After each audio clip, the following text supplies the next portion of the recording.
Coming up next, it's that cunning canine Scooby Doo and the whole gang here on Cartoon Network.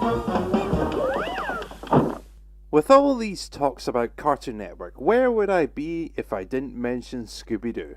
It's one of the longest running animated franchises in history. It began in 1969 and it's had more than a dozen TV series as well as about 4,000 movies, often more than one per year.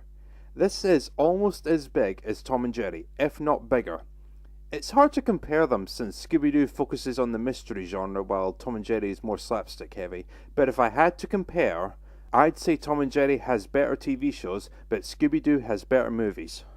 So with that, this time we look at what I consider to be the best Scooby-Doo movie, and quite possibly the first one I ever owned, Scooby-Doo and the Cyber Chase, released in October 2001.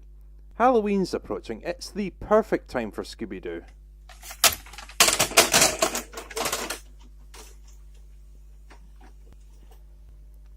And as usual, opening promos are a thing.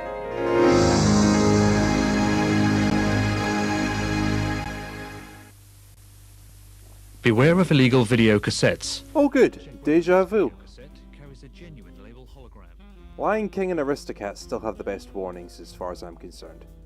Not that there's a competition for best piracy warning, now nor there should be, but whatever.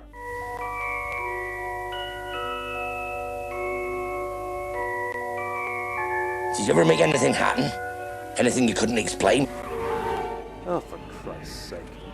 Look, I said what I had to say with Hair Bear Bunch and Ego Trip, and I stand by it. Philosopher's Stone is fine. Half-Blood Prince is god-awful. Next. See Spot Run, the story about a kid, a police dog, and a mailman who hates both. Oh good, something different. Decent movie, not the best thing ever, worth a watch every couple of years. The Wizard of Oz, oh boy. I'm sorry, I just don't like the movie. I've never really cared for anything Oz related. I know it's meant to be a classic, but I just couldn't get into it.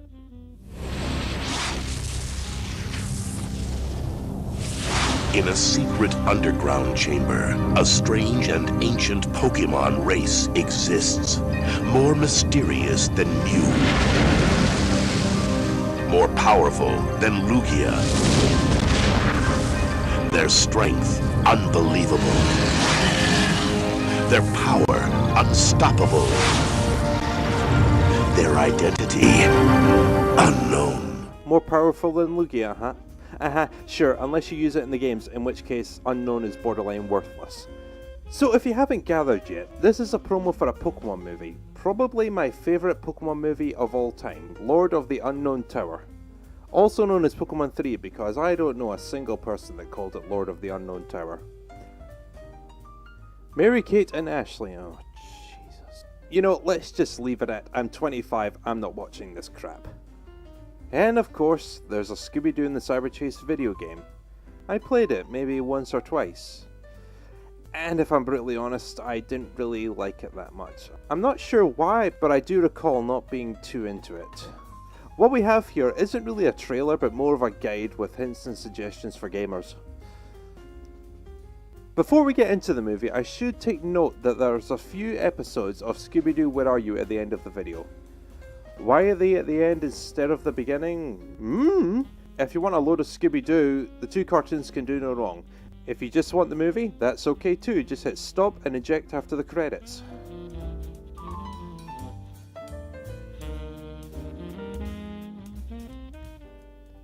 And now we begin. Scooby and the gang are travelling to a distant university to visit their friend Eric. Eric has recently created a virtual video game featuring the gang, utilising a high-tech laser used to project real-life objects into the video game world of cyberspace, and of course, they want to see the game in action.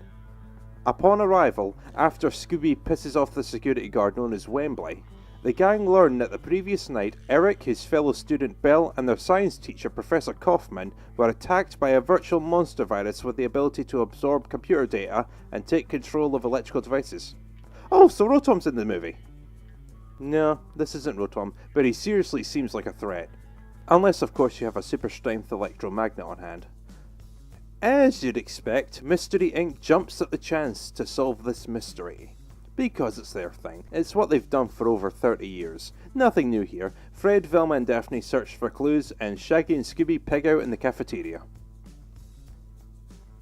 And as per Scooby-Doo tradition, Fred and the girls do all the work. Shaggy and Scooby encounter the monster, in this case the Phantom Virus. They run like hell across the university, eventually running directly past Fred, Velma and Daphne.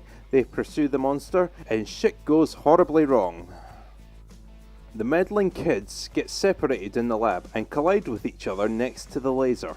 An unknown figure activates the laser and beams them into the Scooby-Doo video game. Thankfully, Eric explained the rules of the video game to them beforehand. The game has 10 levels and the gang need to search every level for a box of Scooby snacks, at the same time avoiding dangerous monsters and villains from the gang's past. If they find and touch the Scooby snacks, they advance to the next level. They complete level 10 and they're able to return to the real world. Oh yeah, if they get hurt in the video game, they actually sustain injuries. Oh goody. That's the plot for the next 45 minutes. The gang have to traverse all 10 levels, travelling to a multitude of locations and times, ranging from ancient Rome in the Edo era of Japan, to the North Pole, the Moon, and the Cyber City that's really just New York. At the same time eluding the Phantom Virus and various enemies from previous mysteries, like Old Ironface or the Tar Monster, as well as periodical enemies such as a T-Rex in the prehistoric times, or a group of skeletal gladiators in the Roman Colosseum. Fortunately, there are some allies on hand, such as a trapped pterodactyl, Princess Peach from Super Mario, and some rather familiar faces in the final level in the big city. To avoid spoilers on who actually created the Phantom Virus, I won't describe the ending. Let me just say that the movie is still good after 17 years. It still holds up rather well, and it's often regarded as one of the best Scooby-Doo movies. The spot for number 1 is often disputed between Cyberchase and Scooby-Doo on Zombie Island. For me, Cyberchase is still the best. My only serious gripe is Shaggy's voice actor. I'm sure Scott Innes is a nice guy, but I really don't like his take on Shaggy. Until 2017, I thought he was the worst Shaggy. But then I saw Shaggy and Scooby-Doo get a clue for the first time. That TV show is 150% absolute fucking garbage. In case anyone is interested, my favourite Shaggy is Matthew Lillard from the 2002 and 2004 live action movies, as well as Shaggy's current voice actor, which is awesome. Like, good morning, dude. Like, Scoop. Like, what the fuck are you doing, man? Say what you will about the live-action Scooby-Doo movies. One perfect thing about those movies was the casting of the main characters. The actors did a superb job in the first 2 movies, even if people think the movies suck. The only thing I like better than an eggplant burger is a chocolate-covered eggplant burger. With hot sauce. Ra-cha-cha-cha. So that's Scooby-Doo and the Cyberchase. That movie's good, the live-action movies are still good, Shaggy and Scooby-Doo Get a Clue is still bad. Moving on. Now how do I transition from Cyberchase to the next video?